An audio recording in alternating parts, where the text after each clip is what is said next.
think about how we got together. We were both lonely, on the rebound from other relationships, and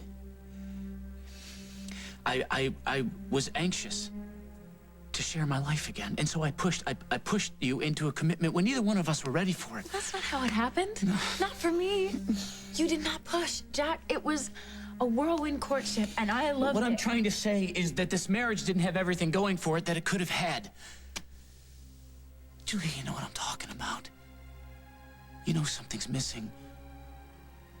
You're not as happy as you deserve to be. How would you know something like that?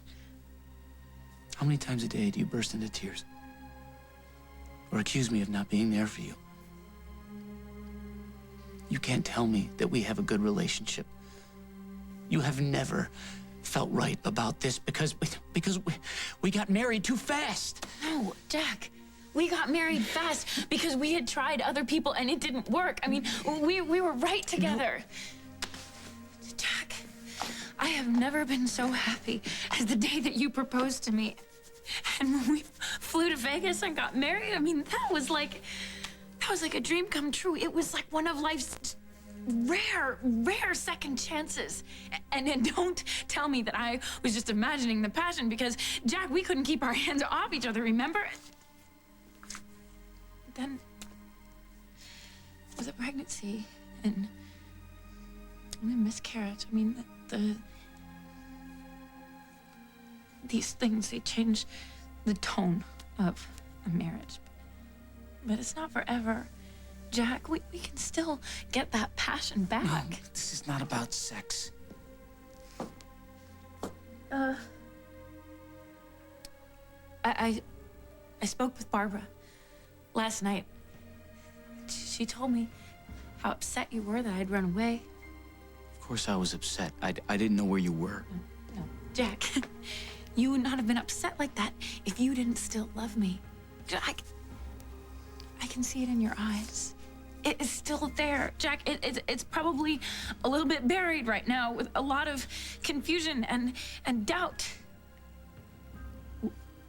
We have allowed each other to grow apart, but we don't have to accept that. We just have to decide that our relationship is worth fighting for. Jack, you just tell me that you love me, and I can do anything. We can fix whatever has gone wrong between us. Please, Jack? I understand how you feel. But Julia, I really don't think you've been listening to me.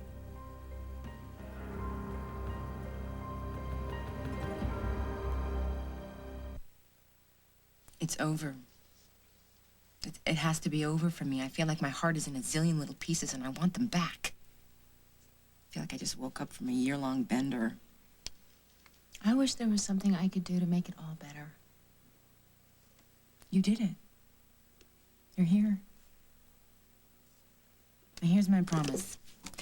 I, Carly Tenney, am done with the sneaking around and the lying and the games and acting like the town tramp. I will no longer do anything I wouldn't want my little boy to know about. And look who's here. Hey. Hi, you little monkey. How did you sleep?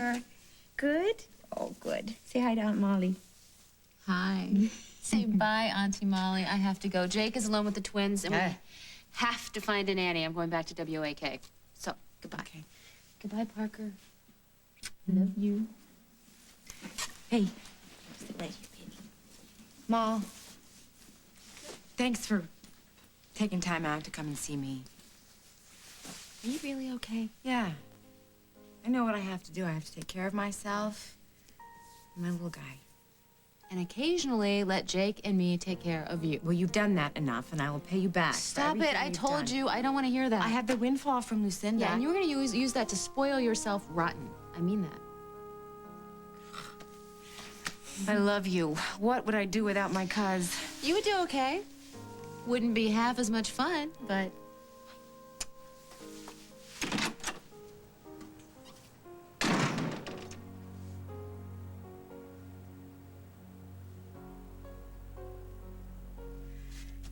Hey, buddy. It's just you and me. And we're gonna be all right, aren't we? Because we have animal crackers. And fruit pies. Oh. Then we have each other, right? I've done everything I know to help you these last few months. If you're talking about the miscarriage, Jack, everybody says that it takes a while for things to get back to normal. We just have to wait it out and keep the lines of communication open. Our problem started way before we lost the baby. I don't want to hurt you, Julia. But we've got to face it. Things have changed. You've changed. I mean, Hal told me months ago that he was worried about you. My behavior embarrasses you in front of your friends? It worries me. Wouldn't you be worried about me if I took off for places unknown? I mean, just hop in some stranger's truck? Okay, but I told you that will never happen No, it again. won't happen again because something has to change. All right. All right, you say something has to change, and you're right. I'll tell you what it is. Carly. She is the elephant in the room that both of us keep tiptoeing around. I mean, that woman came back to town with only one goal, to get you back. And I'm sorry, Jack, but you have played right into her hands.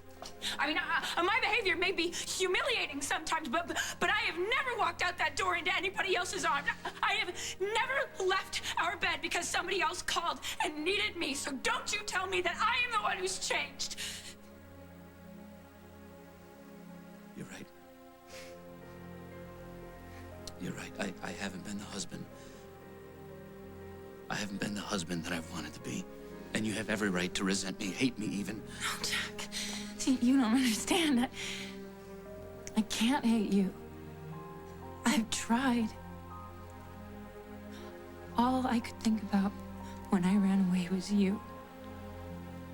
When I saw your face again last night, I realized how much I love you, how much I want to spend my life with you.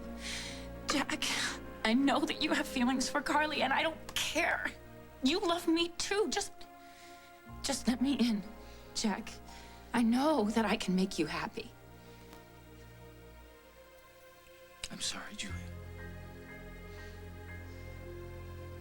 There's nothing wrong with what you're asking. What's wrong is that I can't give it to you.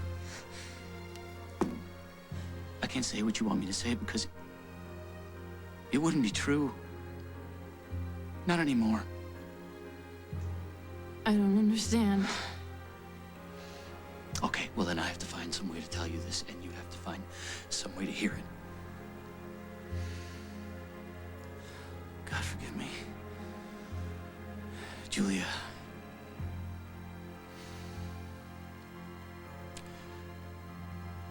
I don't love you anymore.